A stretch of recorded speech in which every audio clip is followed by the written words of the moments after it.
How is everyone's pandemic? I'm going to go out on a limb and say not great, but I'm so glad to see you all. This is so exciting. Thank you for having me back. So we have a mix of questions tonight. We have some from our staff, our planning committee. We have a bunch from all of you mixed in, and then we have these are all a surprise for Caitlin. So happen to draw a staff question. Can you tell us what the latest is on human composting in California? And do you see this becoming a widespread practice in the US? That's a good question. I have depressing news. I'm sorry to end on or start on a bad note, but human composting, for those of you who don't know, is the process, kind of how it sounds. There's no real trick there. It's taking a dead human body and composting it instead of cremating it or burying it. My friend Jeff calls it accelerated green burial. So what would normally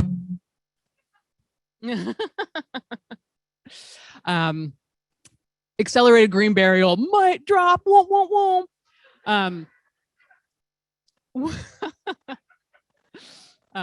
We should just have sound effects for these events, like old-timey radio, right? Like human composting.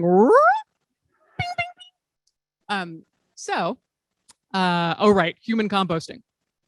What would happen in green burial, where your body is allowed to decompose and become soil and potentially grow new life, would happen in a more accelerated fashion, only about a month. And this is currently legal in the United States, in Washington, in Colorado, and in Oregon. Should it be legal in California? Yes. Is it legal in California? No. And what happened, we actually just released a video on this past month. What happened was that we worked for actually 2 years on it to move it through the California legislature. And the first thing that happened was that they pulled it during COVID in 2020 because they said we have to focus on pandemic-related issues.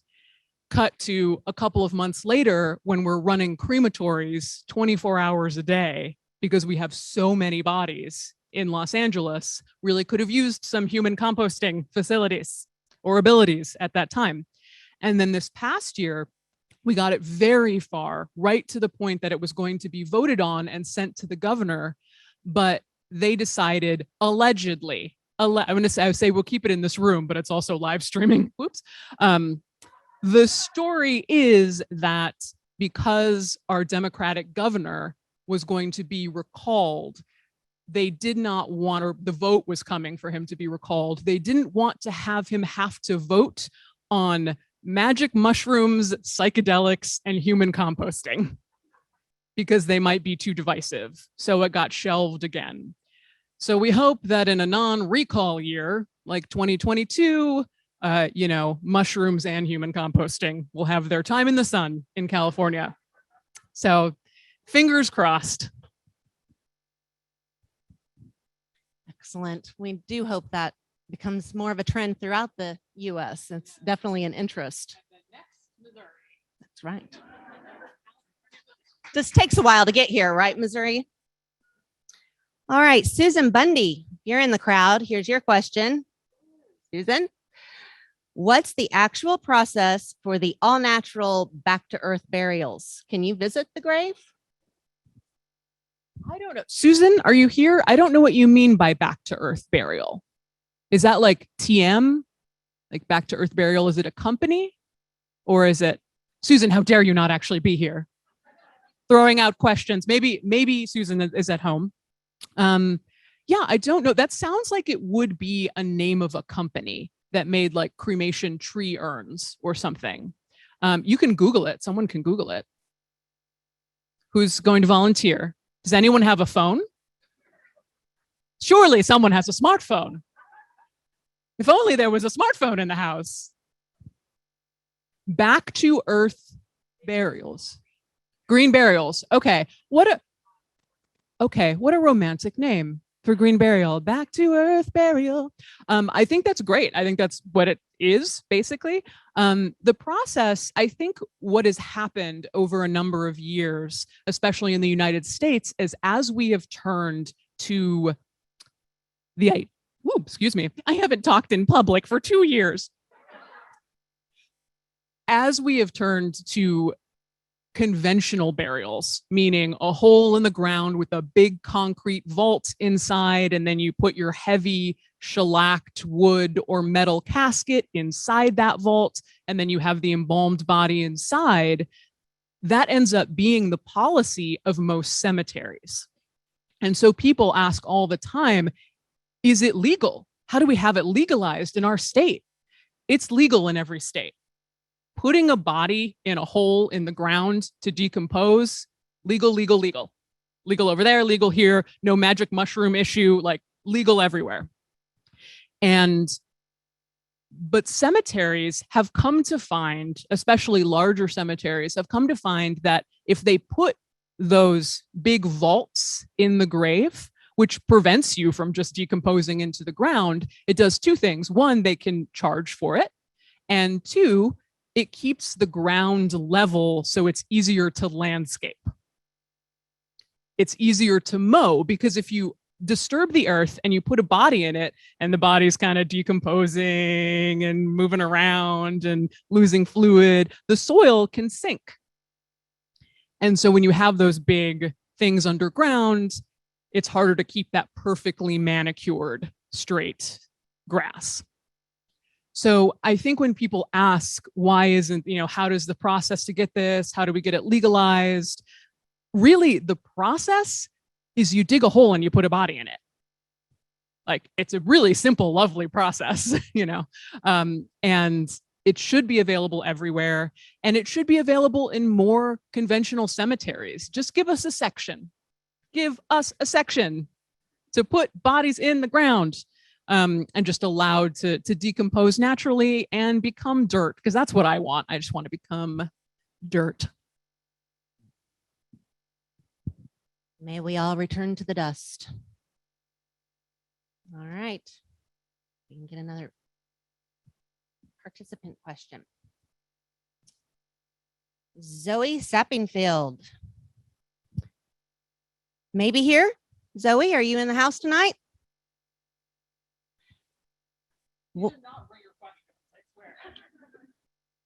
Hopefully you're watching from home if you couldn't join us in person.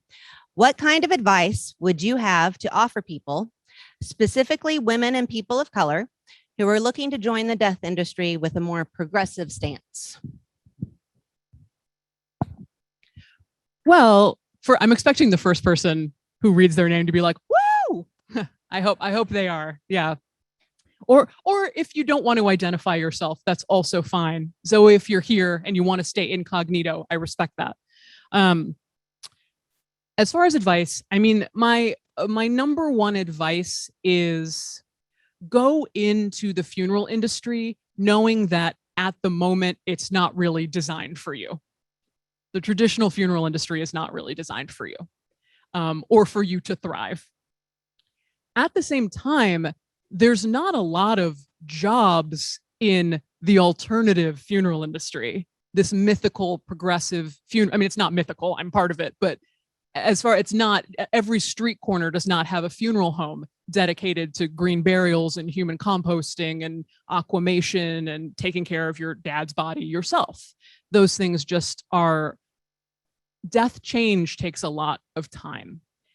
And the best thing that you can do is go on the inside and make it happen from the inside, and make change happen by going to mortuary school and joining the staff of a traditional funeral home. At the same time, that's a lot to ask someone, because you're asking them to enter a situation that may not be the most positive for them. And your older boss may not want to hear about your ideas about green burial and home funerals. It might not be something that happens right away. But if you are in there and you get to the point that you can take over that business, or you can start your own business because you have that information and you have that ability and you've been there and you really understand the industry, you're worth your weight in gold. You're what we need more than anything. So my advice for you is it's hard and it's not really made for you, but if you feel like you have the ability and passion and you can go in there and run the Thunderdome and run the gauntlet and come out the other side, you are really the people who are going to be able to change the funeral industry for the better in the next 10, 20, 30 years. So I should lie to you and be like, come on down. But I also want to make sure that I'm honest and that you know what you're getting into. Good answer. Thank you. Yes. As someone who looked into it myself. Mm-hmm. I think so. Yep. They knew I was going to mortuary school. That's why they let me do this. All right, Grace. Maybe you're here, maybe you're not.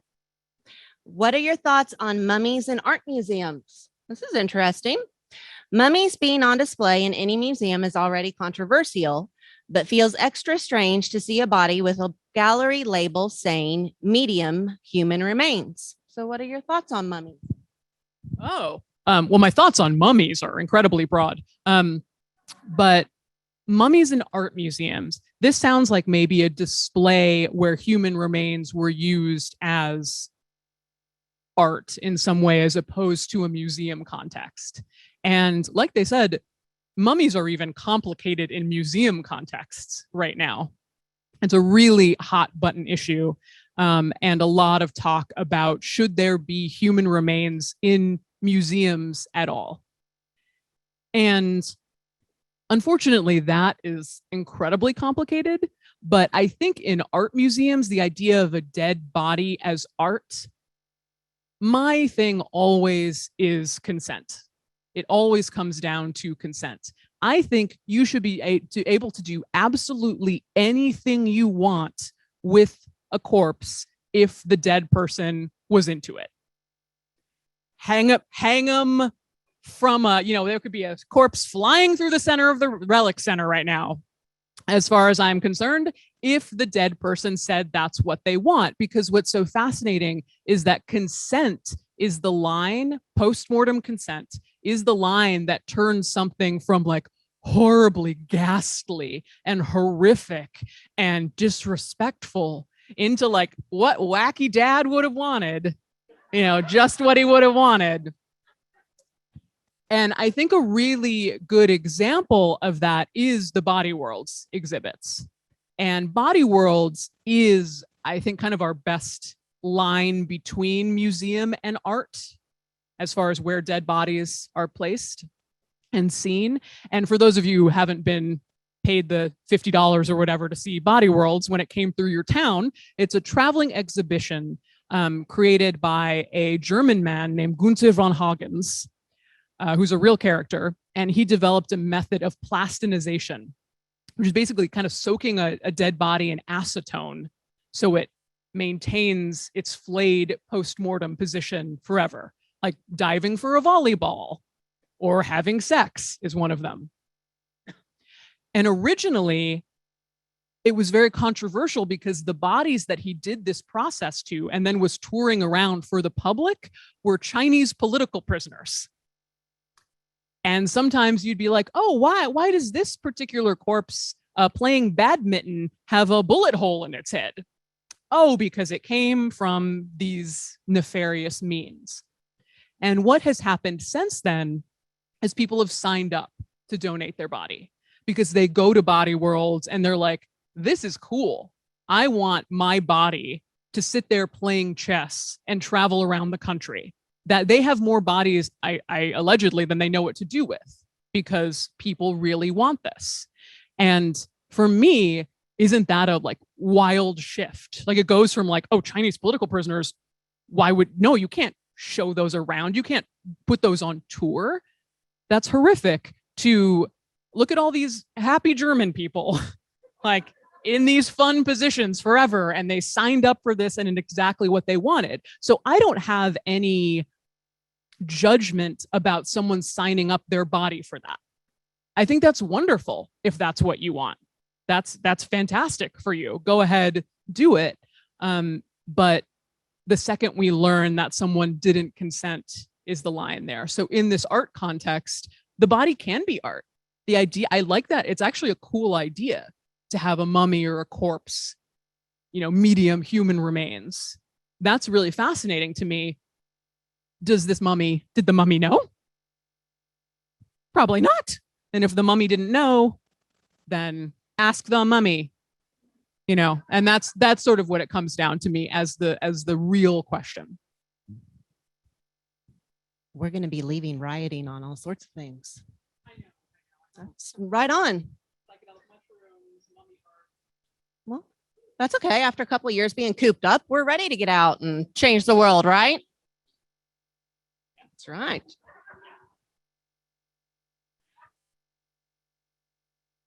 Elizabeth Paris, if you're in the house. Oh, this is another, what would your advice be to someone who wants to pursue an alternative death practice career? So I think we've covered. Yeah. All right. For her, I'm going to be do it. Yeah. Give her a different answer. Do it. Jump into it, both feet. There are no barriers.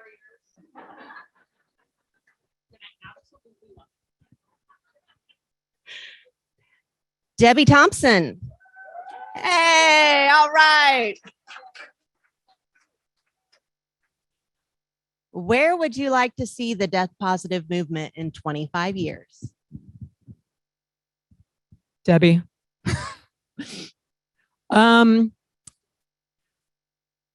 I've never thought about that. You'd think I would be thinking about that. The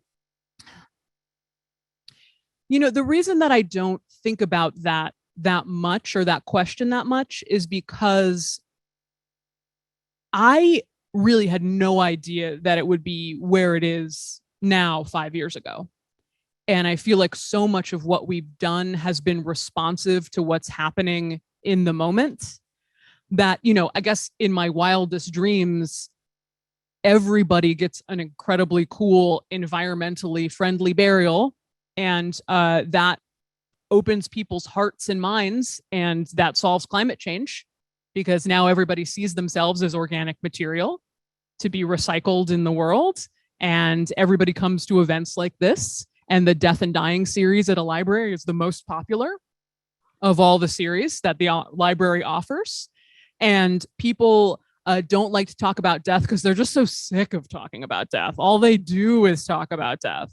All they do is have emotionally honest conversations with their family about death. And they're like, Mom, I'm sick of having so much brutal honesty and sense of mortality in this family.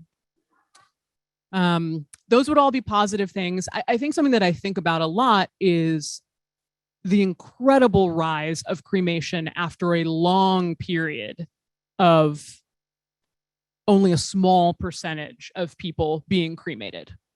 In the 60s, Jessica Mitford released The American Way of Death.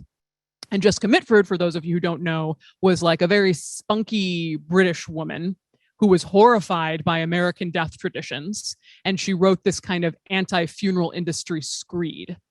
And it was a massive bestseller, like top of the New York Times list.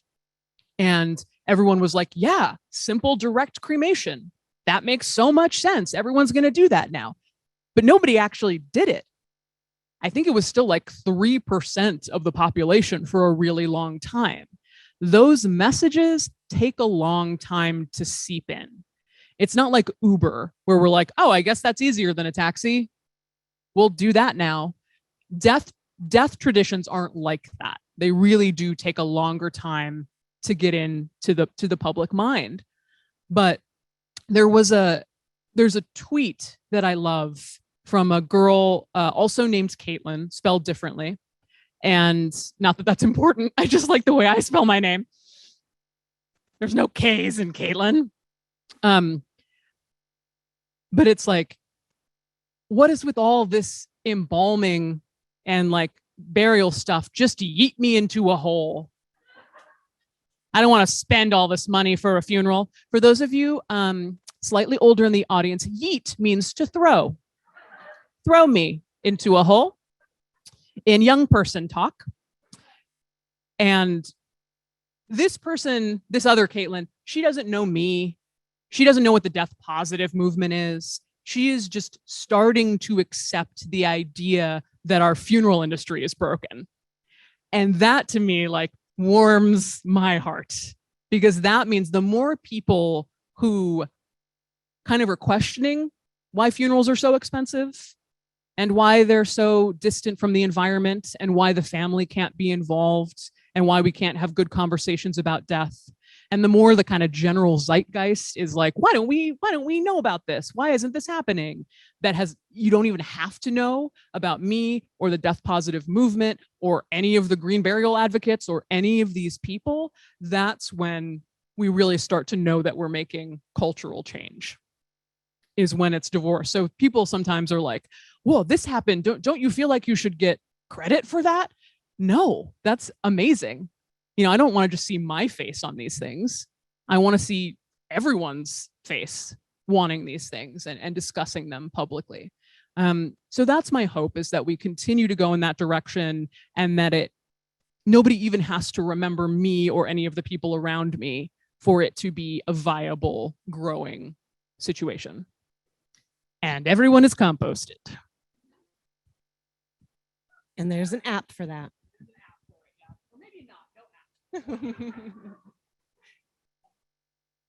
It's a future we can look forward to.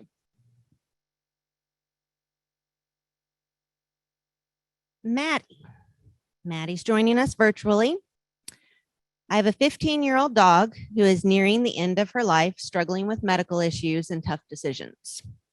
When the time comes and she passes away, I'd like to care for her corpse lovingly and with as little negative impact to the environment as possible. Do you recommend or know of any green burial practices for pets? I don't own land to bury her in, so I'm leaning toward cremation as the most common, easily accessible option. Well, first, Matt, I'm very sorry to hear about your dog. Please cover her ears now, as we will be discussing her future corpse. The nice thing about, I was going to say the nice thing about animal death, which sounds a little threatening, but the helpful thing about pet death is that you can actually do so many nice things with your pet that are harder to do in the funeral industry with a human. You can have so much more control. My cat, the Meow, I don't even know if anybody remembers the Meow at this point. Once, yes, some old dear old fans. The Meow died like a long time ago at this point. So some of you have been with me for a while. And my beloved cat, the Meow, when she died, she had tumors, and we knew that, you know, one of them finally burst and it was just time. And we knew at a certain point she would be suffering. So we actually had a vet come to our home, which I didn't know was a thing, but there are vets that will make house calls. I guess in the Midwest, you know that there are vets that make house calls. My dad, who grew up in Iowa, was like the vet's assistant, and when he was growing up. But having a vet come to your house and having, if you have to have your dog put to sleep, not going to an office, but having it happen in your arms, in their favorite spot in your home, is such a you'll just bawl your eyes out. Spoiler, it's such a touching moment, such a beautiful, beautiful thing. And after that, you can do whatever you want with your dog. You can, rigor mortis will set in after a couple hours. So I recommend, if you want to have kind of a wake for your dog or cat, that you arrange them in the position that you would like them to be, for the next several days. Not that you have to keep them for several days, but you can. And having them, maybe a little bit of ice underneath kind of a pillowcase situation, and then set up doesn't have to be an altar, but just a place for them to stay. If they were sick, it might be nice to give them a little bath or give their body a bath. Just all the things that you might do with a dead human body that can really, especially when it was your pet and you're used to washing it and holding it and cuddling it. I think that sort of final act of love and being able to do those things and really understand that something is different they don't go cold, but they go kind of room temperature, and they're limp, and you just know something is different. You know, the light has gone out. And whether it's an animal or a human, I think that moment of the light going out and spending time with that and really realizing that they're not there anymore can radically help your grief process, because you don't get stuck in those loops of maybe they're really alive, maybe he's just down the hall, maybe he's coming back, which is a natural reaction to your loved one or loved pup just disappearing. And when you're ready, you can proceed to how you're going to make the disposition. And cremation is fine. As much as I love environmentally friendly options, cremation is the least expensive option, and you're not causing climate change by choosing a brief cremation for your beloved pet and being able to keep those ashes and scatter them somewhere. I think if you can do that in a meaningful way, that's absolutely lovely. And I'm really sorry, and I hope that it all goes well, and that I hope you're just treating her well. I hope she's having a great time. Lots of extra cookies.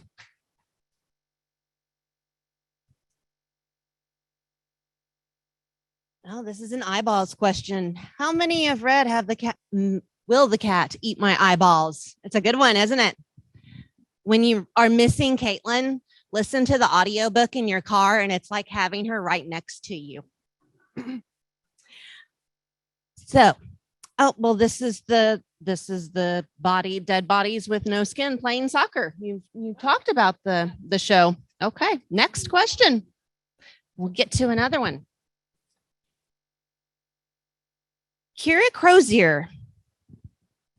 Hi, Kira. Thanks for coming. With this past year showing us creator burnout on such a large scale, what about what you do and the death movement you advocate for keeps you going and drives you forward without internally or externally crashing? And how do you counter those feelings when you're sensing that burnout, exhausted energy?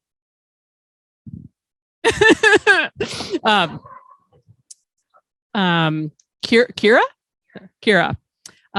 Well, thank you for being my therapist. Yeah, that was hard this past year. I was sort of thinking about that in thinking about this event tonight and talking to you all. And I was worried that it would feel a little awkward because we haven't done this in a long time. And I was like, I should prepare some things to say if it gets awkward. It hasn't so far, but I'll let you know. And it'll be on you. It'll be on all of you for not making me feel welcome. But I think 2020 was everybody, if you weren't directly dealing with COVID, which many of us were in our families, the moments that you weren't, it was sort of this like, it's going to be fine. It's going to be fine. It's going to pass 2020. It's going to pass. We're all in this together, like, moving forward. And then 2021 for a lot of us, I think, was when it really hit that like, oh, we're just going to keep doing this. And we got to make some changes. And a thing that I talk to with my friends very often is, what did you learn from the pandemic? What's the best thing that you learned from the pandemic? Like, what's a positive thing that you can take? And I think for me, the first thing that happened is I started to feel old in the pandemic somehow. Like something happened. Maybe it was the real like naming and ascension of Gen Z. And I'm the oldest you can be and still be a millennial. So I got to like go through all that and be like, I'm actually still the young, cool one for quite a while. And then all of a sudden it was like, there are so many things now that you don't understand about culture.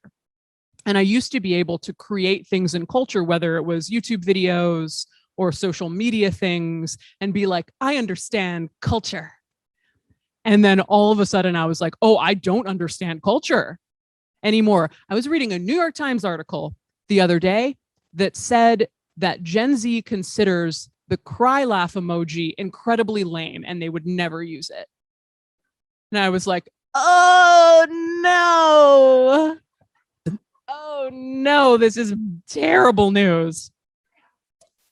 And then they're like, oh no, we would just use LOL. And I was like, LOL, no, that's us. We came up with LOL. Damn. Anyway, so I got cranky. My first reaction was to get very cranky. And then I think I had this moment where I was feeling really burned out and really overwhelmed, especially because, for those of you who don't know, Los Angeles had a 3-month period at the beginning of 2021 where we were just overwhelmed with COVID deaths. And I own a small funeral home, and we were doing helping 4 times the amount of people. And we were turning people away, which was terrible. And everyone else was too. And so coming out of that, I think what I kind of came to was, I'm not, especially now with the things that I'm trying to put out into the world, I don't want to put out throwaway things.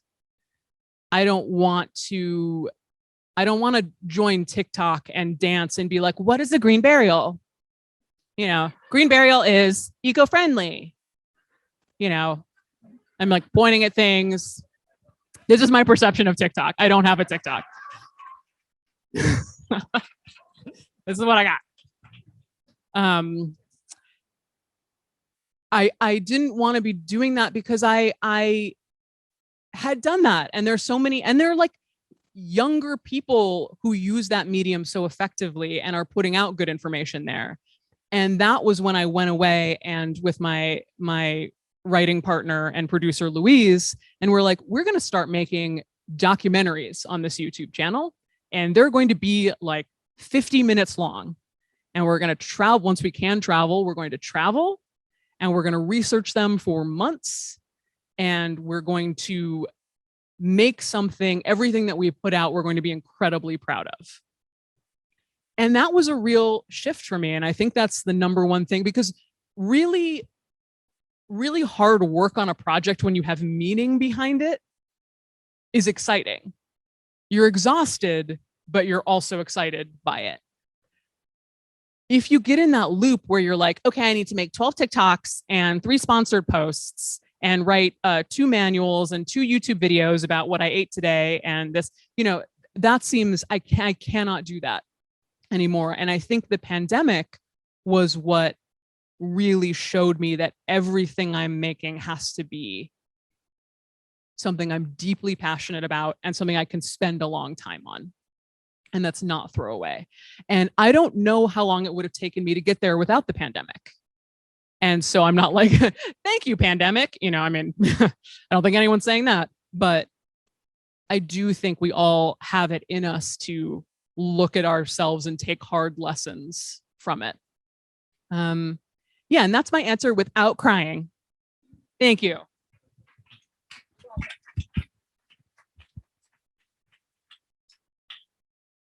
That's very sweet of you to ask that, though. Thank you.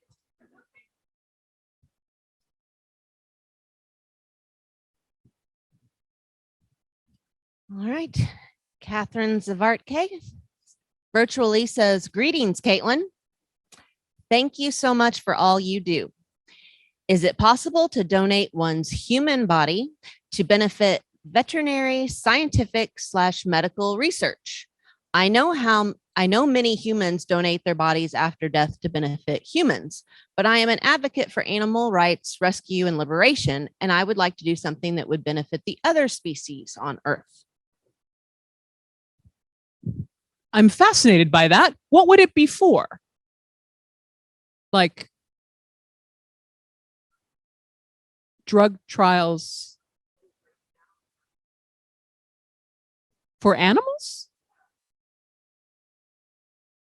Use it for, oh, like cadaver training?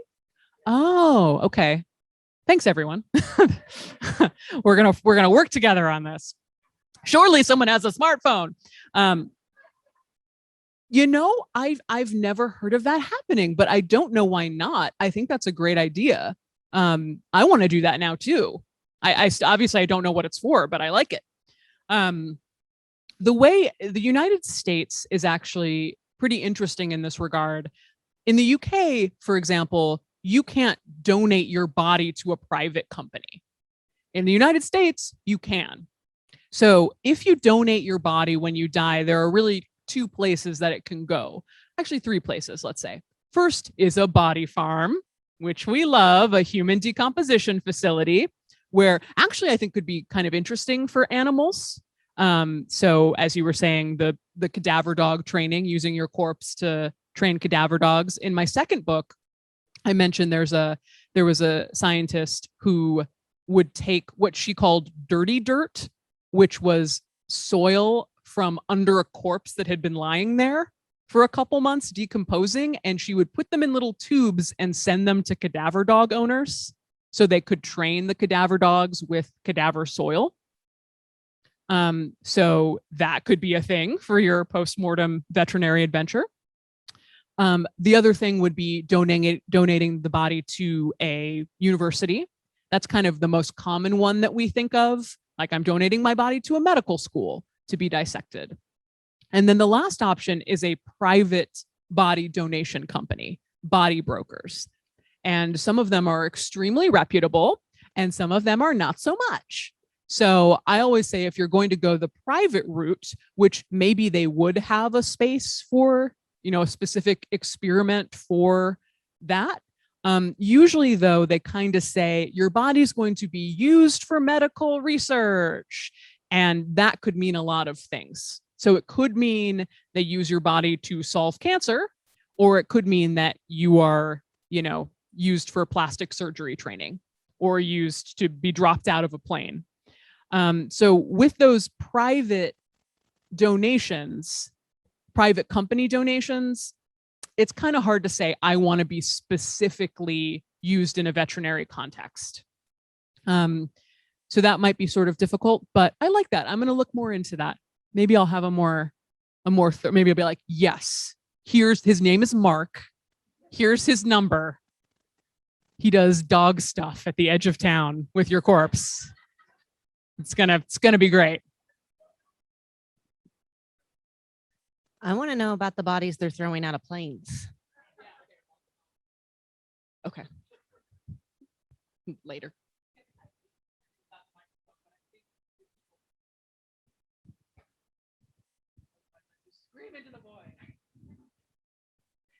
All right, here's an eyeballs question. What happens when you want to bury someone, but the ground is too frozen? Ooh. Spoiler for anyone who watches our YouTube channel, we actually have that's actually connected to the next video coming out, not in an obvious way, wink, but it is part of the through line. This is always fascinating to me. This will not be surprising to you living in the Midwest, but me growing up in Hawaii and spending my whole career working in California, the idea of the ground being too frozen for you to do something is like, what? I was like, the ground doesn't freeze. The ground is like, you can have snow on it, but it's not like the ice. Like it's not, it is. Okay. Wow. That seems hard.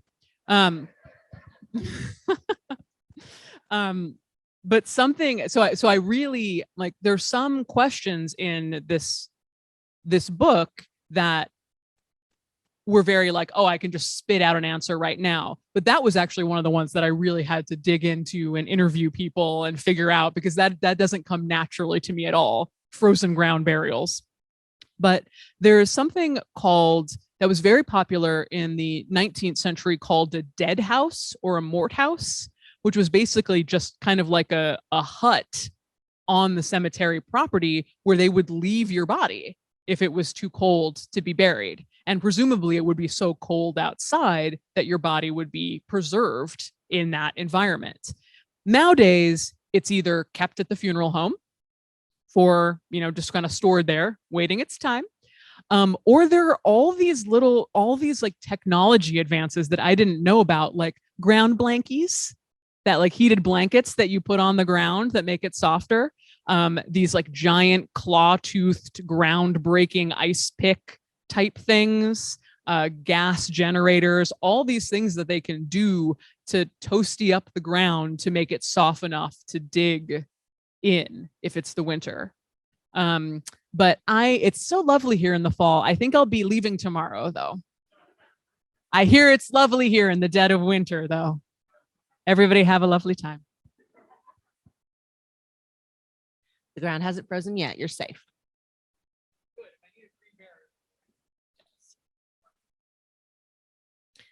Rhonda Sneed, if you're in the house, that'd be your question. In contrast to LA, our Mid-America area is seemingly a lot less comfortable with the handling and preparation of a dead body. You got that right, Rhonda. Why do you think this Bible Belt area is so much further behind in that level of acceptance with those services, green burials and such? It's because the ground freezes in the winter. You got to have little blankies over the ground at all times. Yeah, that's a great question. It is really interesting that I think because of me and other advocates, at least in the funeral industry, it's really become the narrative is that LA is like this groovy wild west of like hippie morticians that feel like anything goes. Like you just throw the body into the composter and we're just like vibes, man. I think that is the perception of what's going on in Los Angeles. Many areas of Los Angeles are also very traditional, but I do think, Jessica Mitford and cremation really started in California. There is something about California. Maybe it's because everything is portrayed in media through there. And like, if they're going to film at a cemetery, it's going to be in California. And so if Californian cemeteries are moving in that direction, then that gets visually represented. There's maybe something there. I think it has to do with religion in a certain sense. If you don't have a strong religious sense of what should be done with your body or where your soul is going, there's a real lack of meaning in a lot of, I'm not saying that you need a religion to have meaning, but I'm saying that there is a hole that can be filled, a burial hole perhaps, with something like the idea of your body decomposing and becoming part of the natural environment that brings someone like me a lot of comfort. To think that I am becoming part of the earth and that a tree will grow from me, or that some animals are going to eat me, and that I am part of this natural environment, that is sort of like a spiritual sense to me. And because of a lot of those people are in Los Angeles where I live, I do think that happens there. And we're very open to new ideas, but I will say, the very first place that I flew after 2 years of not flying was to Owine, Iowa, where my family is from, where my dad's family is from. And they're into all this. Like, I really think once you talk to people on a one-on-one level, they get it. Because I once had a conversation where it was actually with an executive in Hollywood who was like, listen, I don't think it's a good idea for you to be talking like that about traditional funerals and the embalming and the caskets, because you're insulting people's religion. And I was like, insulting people's religion? What do you mean? She's like, well, that's Christian death practices. And I was like, no, those are capitalist death practices. Those were money-making death practices at the early 20th century. Like, that didn't come from, in fact, at the beginning of embalming after the Civil War, Christians were horrified by embalming. It was desecration of the body. And they did not want it to happen, but they understood that after the Civil War, to get the bodies back home, they needed to be preserved in some way. And so these traditions that we have, or more traditional traditions, didn't spring up from some deeply held belief. And if you really have conversations with people, there's not a lot of people that you'll talk to who'll say, I need to have this sort of funeral because, gosh, embalming means so much to me. Embalming is just it happened to my grandpa, and it happened to my mom, and her blood was drained and replaced with chemicals, and this is what we need.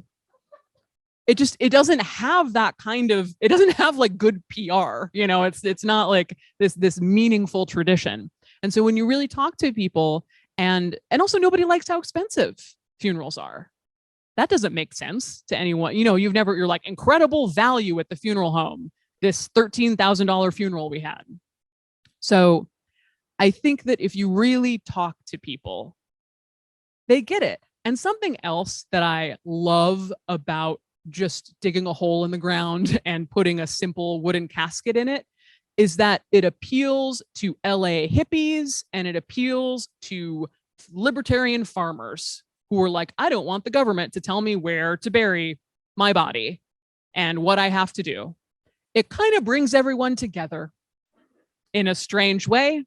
So I don't think there's a lot of people that you couldn't talk around to at least part of what we're advocating for with a real conversation.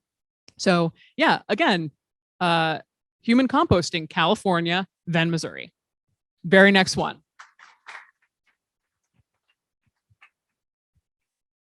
So everybody keep these conversations going, right? That's why we're here. Alex Ainsworth, did you make it with us tonight? Awesome. What do you think would help calm death anxiety? Panic attacks about it and would like advice. I can understand that. And she says, thank you. Well, thank you. I'm sorry. That sucks. That's all I have to say. Good luck.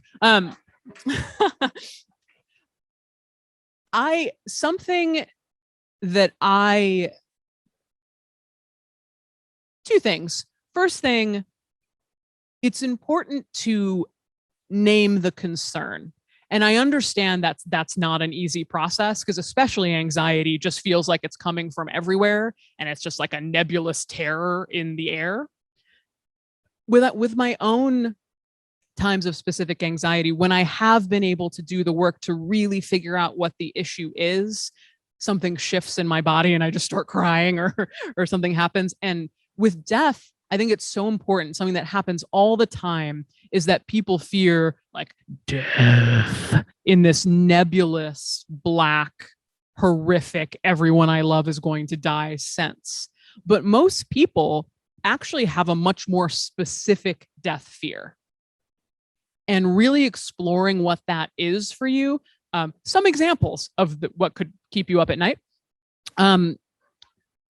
Is it the idea of yourself dying and decomposing or being cremated? Is it leaving? Is it one of your parents dying, or your partner or your friend dying and being left alone without them? Is it you dying and them being left alone without you? Is it a fear of some sort of afterlife that is punitive or not punitive? Or is it a fear that there may be no afterlife? Is there a fear you're going to miss out on everything that's coming after?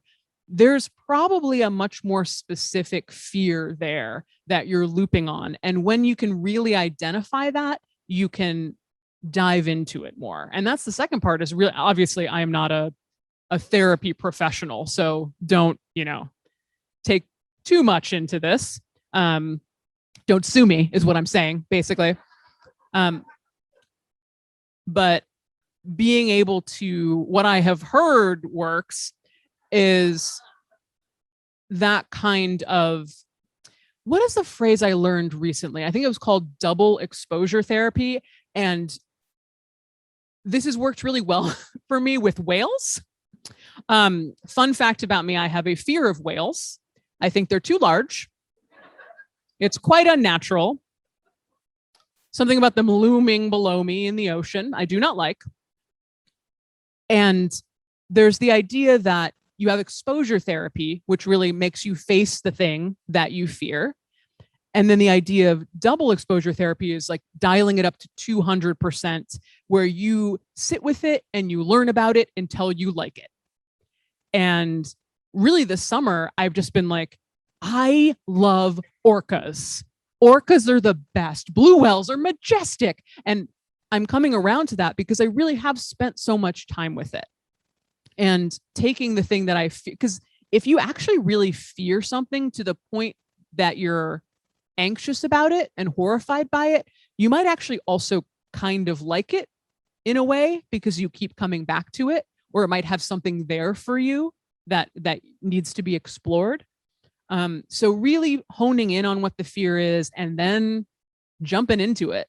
And with death, there's so many interesting resources and books and podcasts and things that you can face. So, I mean, the fact that you came to a death themed event, I think already bodes well for your journey. Oh, best of luck. And we have time for one more question. Not at all. It is a long one. Whitney Fair. My husband passed away this past May. We're sorry, Whitney. We weren't married. We had our ceremony before it was legal. Drama followed. I'd like to ask you to reiterate the importance of wills and last wishes in instances like these, especially for LGBTQ plus people and couples, because when someone dies, people's ugly side can come out. Me being death positive, or was, but I'll get back to that. I've tried to talk to relatives and my partner about getting things in order. It seems to fall on deaf ears. What are some good ways to open the conversation so people are more willing to listen? Well, Whitney, Whitney, I'm so sorry. And thank you for being willing to share your story. That's massive. You're helping a lot of people by being willing to do that. It's incredibly important. First of all, you mentioned death positivity and not sure how you feel about it. When someone dies, it's okay to step away from that for a while. It's okay to not be like, oh, I'm fascinated by decomposition right after someone who is your life partner dies. It's okay to spend time in a place where death does not feel positive at all. And in fact, that's not to make some Ouroboros of it, but that's kind of the most positive thing you can do, is really focus on where you are and allowing yourself to grieve in the deepest way. It's so important to have things in order. And it's especially hard because it can be so easy. And nobody really realizes how easy it is until it didn't happen. And you don't have that one signed piece of paper saying that I am in charge of this person. And even in family situations where you think the family all gets along and you don't even need it. And then it turns out that you do. And something really bad happens. And worst case scenario, you are in some way shut out from the most important transitional grief-based experience of your life. It can just be awful. It can be absolutely awful. And I do encourage you, if you had anything else that you would take out of this event, yes, promote natural burial, promote these different things, but promote just doing your advance directive or your will and getting it into place. It is not hard to do. I bet there are a lot of people in this room who would be happy to evangelize to you about it. They maybe even have copies in their back pocket right now. It is easier than you think, and it actually kind of makes you feel better, paradoxically. Like, speaking about exposure therapy, it can be something that you're like, I don't want to do it. It kind of makes me feel bad. And then you do it and you're like, look what I did today. I feel great about this. I have just set myself up. And I promise you that doing your will or your advance directive does not make anybody die sooner. That's not how it works. You just have to believe me on that one. And I really appreciate you bringing that up and speaking about it. And I hope that when the time is right for you, the only really thing that we can do in a tragedy is feel our grief and then help other people from there. And I hope that you reach a point where you feel like you're able to kind of tell that story and return to that advocacy. Because those stories, as awful as they are also valuable as these warnings, especially in our time, especially for LGBTQ plus people. They're just going to become more and more important, and for everyone. So thank you so much for sharing that story. Okay. Was that really it? Oh my gosh. Okay. So let's do a little debrief. You all did a great job. I did okay. I think, you know, I'm a little rusty. It has been 2 years since I've done an actual event.